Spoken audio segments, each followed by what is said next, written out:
వైసీపీకి పార్టీ సభ్యత్వానికి భీమిలి నియోజకవర్గం సమన్వయకర్త పదవికి రాజీనామా చేసిన అవంతి శ్రీనివాస్ రాజకీయాలతో కుటుంబానికి కూడా దూరంగానే ఉన్నాను. వైసీపీకి పార్టీ సభ్యత్వానికి భీమిలి నియోజకవర్గం సమన్వయకర్త పదవికి రాజీనామా చేసిన అవంతి శ్రీనివాస్ రాజకీయాలతో కుటుంబానికి కూడా దూరంగానే ఉన్నాను. వ్యక్తిగత కారణాల దృష్ట్యా రాజీనామా చేస్తున్నాను. కొంతకాలం రాజకీయాలకు దూరంగా ఉంటాను. ఎవరి మీద విమర్శలు చేయాల్సిన అవసరం లేదు. రాజకీయాల్లోకి ప్రజాసేవ చేద్దామని వచ్చాను. సేవ చేశాను. సంపాదించాలని ఆలోచన ఏనాడు లేదు. భీమిలి నియోజకవర్గంలో ప్రజలకు సేవ చేసిన ప్రతి ఇంటిని టచ్ చేశాను. నిస్వార్థంగా ప్రజలకు సేవ చేశాను. ప్రజా తీర్పును ప్రతి ఒక్కరూ గౌరవించాల్సిన అవసరం ఉంది. ఎవరి మీద నెపం నెట్టాల్సిన అవసరం లేదు. రాజధాని చెప్పినా, ప్రజలకు అనేక పథకాలు ఇచ్చినా, అభివృద్ధి చేసినా ఎందుకు ఇలా జరిగిందనేది విశ్లేషణ చేసుకోవాల్సిన అవసరం ఉంది. స్థానికంగా ఉన్నవారిని కాకుండా పైన ఉన్నవారిని చూసి నిర్ణయం తీసుకున్నారని భావిస్తున్నాను. నా హయాంలో ప్రోత్సహించలేదు.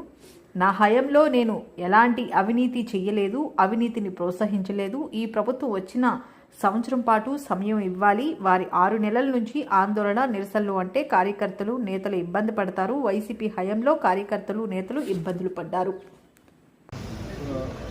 మళ్ళీ నాకు కార్యకర్తలు ఎంత ఇబ్బంది పడ్డారు 5 సంవత్సరాలు చూస్తుంది. వాళ్ళంతా అడిగిపోయారు, దగ్గర చూస్తారు. వాళ్ళు ఇప్పటికీ కనీసం ఒక మీటింగ్ పెట్టి పలకరించుకునేవాళ్ళు. అసలు ఏం జరిగింది, ఎలా జరిగింది చెప్పకుండా మళ్ళీ మీరు కర్రాలి అని చెప్తే ఎంతవరకు కరెక్ట్. మనం చూసాం సోషల్ మీడియా. వాడు ఎవడో కూడా ఎలా చేసిన దానికి పవన్ కళ్యాణ్ గారు దానికి కోపం నుంచి అని చెప్తాం. అక్కడి నుంచి ఈ సోషల్ మీడియా కార్యకర్తలు అందరూ అంతే ఇబ్బంది పడతాం చూస్తాం. మళ్ళీ ఈయన కూర్చుని ఇక్కడ తాడేపూర్లో కూర్చుని ఆయన సార్ చెప్పేస్తారు. చెప్పేప్పుడు చాలా ఈజీ. మీరు కలెక్టర్ వెళ్ళండి, ధర్నా చేయండి, గొడవ చేయండి. సో ఇబ్బందులు ఉన్నాయంటే ఇబ్బందులు వస్తే వాళ్ళ అడ్వకేట్ పెడతాను, వాళ్ళ బెయిల్ ఇప్పిస్తానంటే ఫ్యామిలీ ఉంటారు, వాళ్ళ ఇబ్బందులు ఉంటారు. అందరూ అంత లైట్ తీసుకోలేదు. చాలామంది చాలా రకాల ఇబ్బందులు. అది కాకుండా ప్రభుత్వం ఆర్థిక ఇబ్బందులు ఉంది. కొత్త ప్రభుత్వం వచ్చింది, ప్రజా తీర్పు ఇచ్చారు.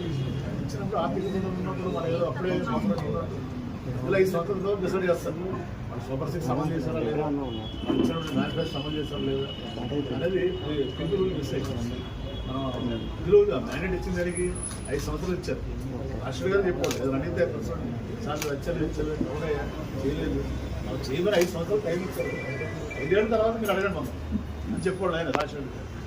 5 ఏళ్ళు కాదు కదా, 5 నెలలు కూడా ఆయన టైం ఇవ్వకుండా వెంటనే మీరు ధర్నాలు రాస్తారు. మంచి పద్ధతి కాదు. ఎందుకంటే రాష్ట్రం అభివృద్ధి చెందాలంటే వాళ్ళ కేంద్రం దగ్గర కానీ రాష్ట్రం దగ్గర కానీ లిమిటెడ్ నిధులు ఉన్నారు. మనకు పెట్టుబడులు రావాలి. పెట్టుబడులు రావాలంటే ఏంటి, స్థిరమైన ప్రభుత్వం ఉంటేనే పెట్టుబడులు వస్తాయి. మనం కూడా చూసాం పక్క రాష్ట్రం తెలంగాణ 10 ఏళ్ళు టీఆర్ఎస్ పరిపాలించింది కాబట్టి హైదరాబాద్ అమ్మంతా అనిపించింది. మన వాళ్ళు ఏమన్నా రాష్ట్రం విడిపోతే రాష్ట్రం విడిపోగానే మనకి హైదరాబాద్ అయిపోతుంది కానీ ఉడిపోయింది. హైదరాబాద్ సపోర్ట్ డెవలప్ అయింది, మనం ఏమో డెవలప్ చేసుకోలేదు. హైదరాబాద్ ఎందుకు డెవలప్ అయిందంటే 10 ఏళ్ళు స్థిరమైన ప్రభుత్వం ఉంది కాబట్టి ఇక్కడ కూడా మనం స్థిరమైన ప్రభుత్వం ఉంటే రాజధాని వస్తుంది, పెట్టుబడులు వస్తాయి, అభివృద్ధి వస్తుంది.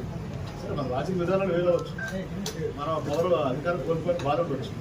అట్ ద సేమ్ టైం రాష్ట్ర అభివృద్ధిని కూడా మనం దృష్టిలో పెట్టుకోవాల్సినటువంటి బాధ్యత ఉంది. కానీ మనం ఇలా ప్రతిదానికి రాజకీయ ప్రయోజనాలు పరమావధి మనం ముందుకెళ్ళడం అనేది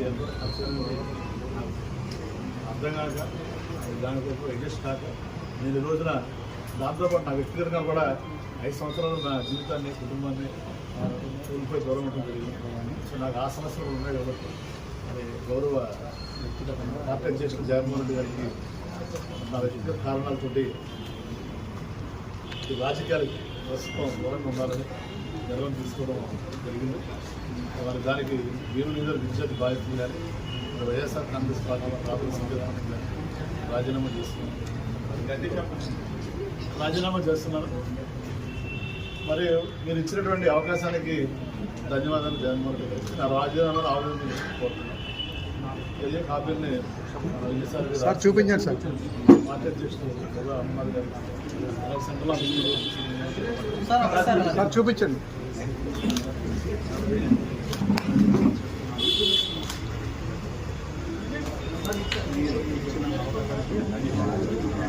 సార్ ఇది తిప్పండి సార్.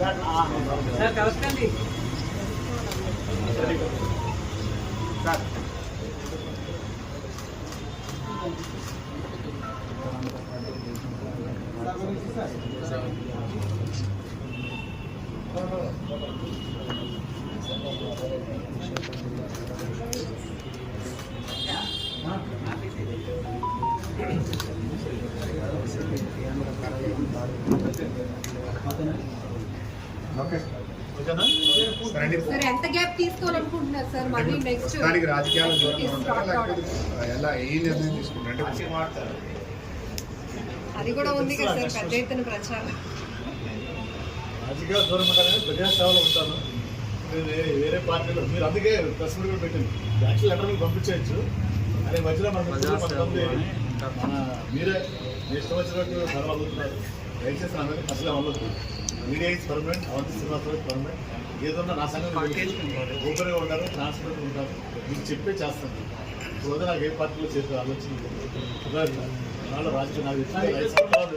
నేను వ్యక్తిగతంగా నా జీవితాన్ని కుటుంబ బాధ్యత అలాగే మా కాలేజీ బాధ్యత చూస్తున్నారు. తర్వాత నేను ఎక్కడైనా నాకు కావాల్సింది ఏదో డబ్బు పదవి కాదు, గౌరవం కావాలి.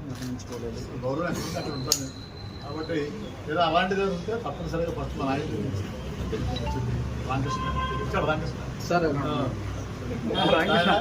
ఏదో దయచేసి తప్పనిసరిగా మీ అందరికి చెప్తే నేను నిర్ణయం తీసుకుంటాను. ప్రస్తుతానికి ఏంటంటే ఇన్నాళ్ళు మానవ సేవ అని వెళ్ళాం. ఇప్పుడు కొంచెం మానవ సేవ డైరెక్ట్గా చేసుకుంటాను. సార్ ఇప్పుడు రాజధాని మీద మీ అభిప్రాయం ఏంటి సార్? రాజధాని మీద, అమరావతి రాజధాని మీద మీ అభిప్రాయం ఏంటి? మీ అభిప్రాయం నా అభిప్రాయం ఉండదు. ప్రజల అభిప్రాయం మన అభిప్రాయం. గతంలో మీరు మాట్లాడారు.